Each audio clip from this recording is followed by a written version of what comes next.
It's Self-Care Tuesday, and thrilled that you guys are here with us. This is a new segment that we're doing on the show.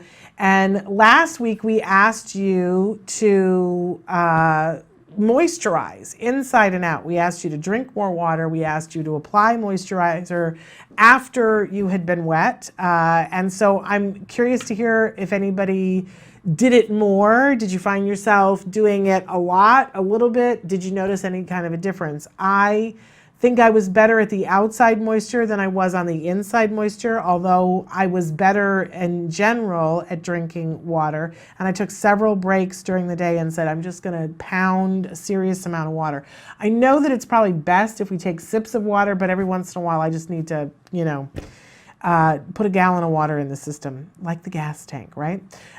So today's self-help discussion and tip is around the notion that silence is golden. We've been talking about auditory processing. We have been talking with an expert talking about enriching our sensory environment, and that part of that is smell. But I want to talk a little bit about what we are treated to hear all the time. I'm old enough to remember a time in which we did not have technology running 24/7.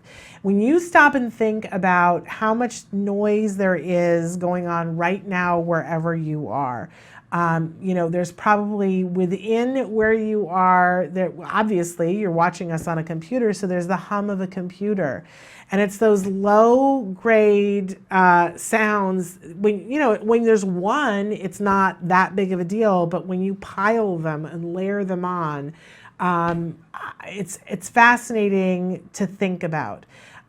When was the last time that you were in true silence?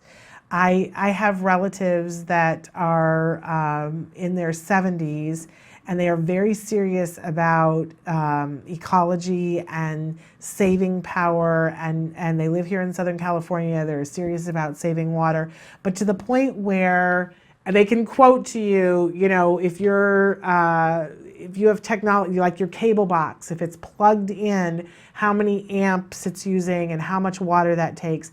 And so whenever they are not using an appliance, they unplug it. It is not even allowed to be plugged in. And it is fascinating to me, because who do you know that does that? They're the only people that I know that do that. And it is fascinating to me when you come into their home, how quiet it is, that it is a different level of quiet.